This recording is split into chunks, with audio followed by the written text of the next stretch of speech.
श्री शिवाय नमस्तुभ्यम। नमस्कार दोस्तों, स्वागत है आपका अपने YouTube चैनल पूजा और उपाय में।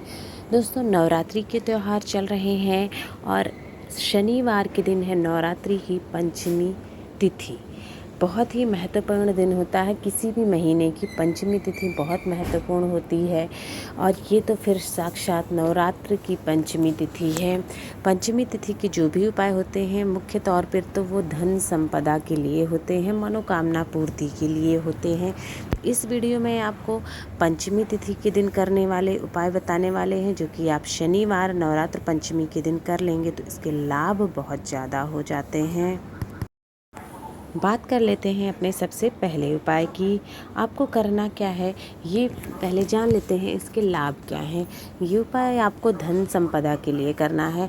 अगर आपके घर में धन की कमी है, धन का आगमन नहीं हो रहा है, धन की पूर्ति नहीं हो रही है, माता लक्ष्मी का स्थायी वास नहीं हो रहा, आप चाहते हैं कि माता लक्ष्मी का स्थायी वास आपके घर में हो जाए, धन संबंधी जो भी समस्या है दूर हो जाए, ये गरीबी बहुत ज़्यादा है, दरिद्रता रहती है, पैसे टिकते नहीं हैं, आते भी हैं तो आने से पहले ही चले जाते हैं, उनके खर्चे निकल आते हैं, इन सब समस्याओं से है। मुख्य तौर पर ये घर के धन संपदा ऐश्वर्य के लिए, वैभव प्राप्ति के लिए आपको ये उपाय करना है। ये उपाय 2 दिनों तक चलता है, शनिवार और रविवार। आपको 2 दिन में ये उपाय अपना ख़त्म करना है। इसलिए शनिवार के दिन शाम को आप ये उपाय शुरू करें, दोपहर में पूरे दिन कभी भी कर सकते हैं हालांकि, और अगले दिन रविवार को अगली क्रिया होती है, यानी 2 दिन में उपाय पूर्ण होता है। आपको लेना क्या होगा, चावल। थोड़े से बस एक चुटकी चावल आपको अंदाजे से लेना है और वो चावल खंडित नहीं होना चाहिए। अक्षत आपको एक तरह से लेना है। अक्षत का मतलब पूरा समूचा होता है, जो पूर्ण होता है, वैसा चावल लेना है। साथ ही साथ 1 चुटकी काले तिल भी आपको ले लेने हैं। जो कि शनिवार का दिन है तो काले तिल के तो लाभ भी बहुत अधिक होते हैं और ये प्रिय होते हैं, जो कष्टों को दूर करते हैं। धन संपदा में वृद्धि के लिए जौ एक प्रमुख धान्य माना जाता है, तो आपको थोड़ा सा 1 चुटकी मात्र को जौ भी ले लेना है। अब एक कटोरी लेनी है, कैसी भी कटोरी हो, स्टील की हो या कांच की हो, जो भी है, आपको तीनों सामग्री उसी कटोरी में रख लेना है। थोड़ा 1-1 चुटकी ही लिया है वो रखना है और पूरे दिन में आप चाहे दिन में आपको शनिवार के दिन चाहे जब भी आपको समय मिले, आपको क्या करना है, अपने घर का जो मुख्य द्वार होता है, अब आप सोचेंगे कि एक लोहे का गेट कहीं कहीं पर होता है और अंदर एक दरवाज़ा होता है, तो अंदर का जो मुख्य द्वार है, लकड़ी वाला जो दरवाज़ा है, वहाँ पर आपको ये बाहर चौखट पर रख देना है।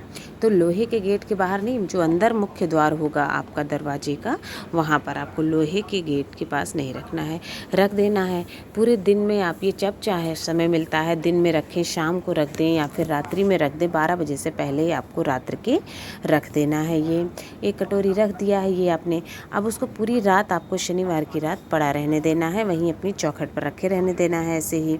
उसके बाद अगले दिन रविवार के दिन नहाने धोने के बाद घर में पूजा पाठ जो भी आपका क्रिया करनी है, उसके बाद आपको ये कटोरी वाले धान जो भी आपने 3 अनाज रखे वो उठाना है। साथ ही साथ एक स्टील का लोटा लेना है, तांबे का नहीं लेना है क्योंकि हमें उसमें दूध डालना है, इसलिए स्टील का लोटा लेना है। उसमें आधा पानी भर लेंगे और थोड़ा सा उसमें डाल लेना है गाय का दूध, कच्चा दूध, उबला नहीं होना चाहिए। हमेशा पूजा पाठ में कच्चा दूध प्रयोग में लाते हैं, तो कच्चा दूध गाय का थोड़ा सा उसी लोटे में डाल लेना है। इसीलिए बोला है तांबे का लोटा नहीं लेना है, स्टील का लोटा ले लिया। और ये दोनों सामग्री, आपका कटोरी और वो दाल, लेकर के चले जाना है शिव मंदिर शिवलिंग के पास।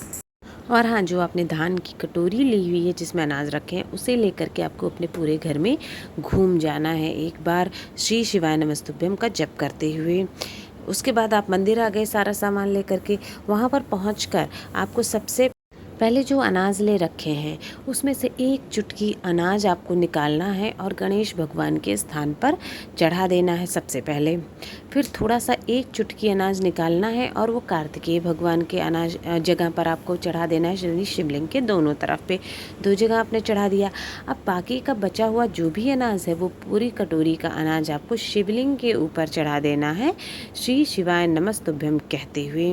अपनी मनोकामना, अपना नाम बोलना है, गोत्र बोलना बोलना है, या अगर आप अपने बच्चे की धन संपदा के लिए उन्नति तरक्की चाहते हैं, अपने पुत्र की या पुत्री की, तो आप उनका नाम और गोत्र बोल के चढ़ा देंगे। चढ़ा दिया। अब जो आपके पास दूध का लोटा बचा हुआ है जल वाला, उसे आप श्री शिवाय नमस्तुभ्यम कहते हुए सारा जो है वो शिवलिंग के ऊपर चढ़ा देंगे, उसको कहीं और नहीं चढ़ाना है। चढ़ा दिया।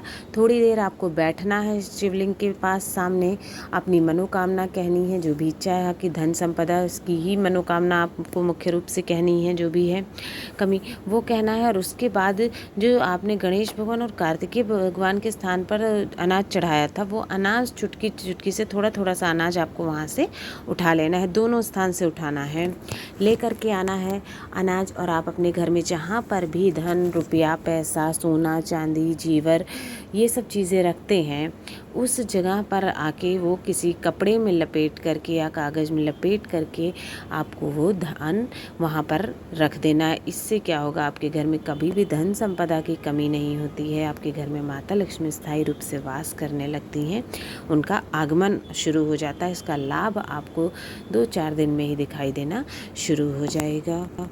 अब आ जाते हैं अपने दूसरे उपाय पर। ये उपाय आपको करना है अपने किसी भी मनोकामना पूर्ति के लिए। किसी भी मनोकामना पूर्ति के लिए मतलब कि आप की कैसी भी इच्छा है धन संपदा से संबंधित, या कोई कष्ट है परेशानी है, बहुत दुखी रहते हैं, तो भी आप इस उपाय को कर सकते हैं। धन आर्थिक मानसिक समस्या है तो भी आप ये उपाय कर सकते हैं। मतलब आपकी जो भी मनोकामना पूर्ति आप चाहते हैं उसके लिए आप ये उपाय कर सकते हैं। या फिर अगर विवाह नहीं हो रहा है किसी का, तो भी आप ये उपाय कर सकते हैं कैसी भी समस्या के लिए। इस तरह से ये उपाय करना है आपको। इसके लिए लेना होगा एक लोटा, आपको लेना है, लोटे में जल लेना है। तांबे का इस बार भी आपको नहीं लेना है, क्योंकि हम उस एक लोटा जल में डालेंगे थोड़ा सा दूध वापस से हमें गाय का ही लेना है और कच्चा दूध लेना है। इसीलिए तांबे का लोटा प्रयोग ना करें तो उचित होगा, क्योंकि तांबे के लोटे में दूध नहीं डाला जाता है। साथ ही साथ लेना होगा थोड़ा सा अक्षत के कितने 7 दाने लेने हैं। ध्यान रखिएगा 7 चावल के दाने लेने हैं, जो कि खंडित नहीं होने चाहिए। अगली चीज़ जो है वो है लाल फूल। हमको लाल फूल भी थोड़ा सा, एक लाल फूल चाहिए होगा। सारी चीज़ें हम उसी पात्र में डाल लेंगे, जो एक लोटा जल दूध लिया है उसी में हमें दूध डाल लेना है, चावल भी डाल देना है और फूल भी डाल लेना है। अब एक दीपक हमको तैयार करना है गोल बाती का। शंकर जी के मंदिर में गोल बाती का दीपक चढ़ता है, तो गोल बाती का एक दीपक तैयार कर लेंगे। साथ ही साथ आपको लेना होगा एक मौली, और जो मौली लाल वाली आती है वो मौली लेना है। सारी सामग्री लेकर के आपको चले जाना है पीपल पेड़ के पास में, क्योंकि शनिवार का दिन है और इस दिन पीपल के पेड़ का उपाय बहुत महत्व रखता है। जब आप वहाँ पहुँच जाते हैं, वहाँ पहुंचकर सबसे पहले जो आपने दीपक लिया है गोल बाती का, वो दीपक आपको प्रज्वलित कर देना है। श्री शिवाय नमस्तुभ्यम कहते हुए या ओम नमः शिवाय कहते हुए वो दीपक आपको जला देना है। उसके बाद जो आपने एक लोटा जल लिया हुआ है, उसमें दूध और सारा सामग्री चावल और फूल डाले हुए हैं, वो एक लोटा जल भी आपको ओम नमः शिवाय कहते हुए पीपल के पेड़ की जड़ में अपने दोनों हाथों से लोटों को पकड़कर चढ़ा देना है। ठीक है, ये कर दिया आपने। अब आपके हाथ में जो मौली हुई है उस मौली को आपको पूरे पीपल का जो तना होता है उसमें लपेटना है। एक बार घूम जाना है और अपनी मनोकामना कहनी है।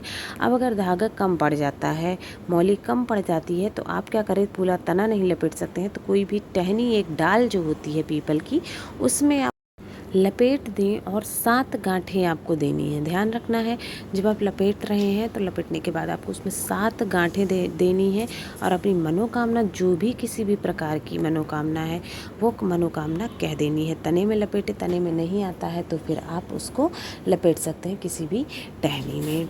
आसान सा छोटा सा उपाय, आपकी जो भी इच्छा मनोकामना है वो शीघ्र से शीघ्र 3 महीने के अंदर वो मनोकामना आपकी पूर्ण हो जाएगी।